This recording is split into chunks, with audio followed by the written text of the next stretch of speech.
Evet, bahar geldi. Baharla birlikte herkeste neredeyse gözlerde akma, gözlerde sulanma, burun akıntısı, alerji yani neredeyse toplum tarafından artık kabul görmüş ve normal görülen bir durumdur. Oysa ki hiç de normal bir durum değildir. O sebepten dolayı bahar alerjisi demek aslında vücudunuzun uyanması demektir. Dışarıya bir kısım atılımlarını hızlandırması demektir. Bu bazen balgam şeklinde çıkış olabilir. Bazen nedir? Bağırsaklarınızda bir ishal şeklinde olabilir. Ondan dolayı bu atılıma destek olmanız lazım. Bunun için de size bu bir ay boyunca nedir? Buğday çimlendirmenizi tavsiye etmekteyim.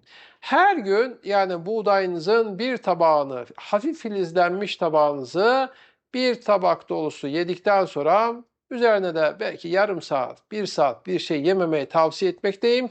Bu buğdayımız bağırsakla birlikte karaciğerinizin de ve genel olaraktan da vücudunuzun detoksuna destek sağlayacaktır. Elbette ki kullanacağınız buğdayı ata tohumlarından istifade ederekten hazırlayın.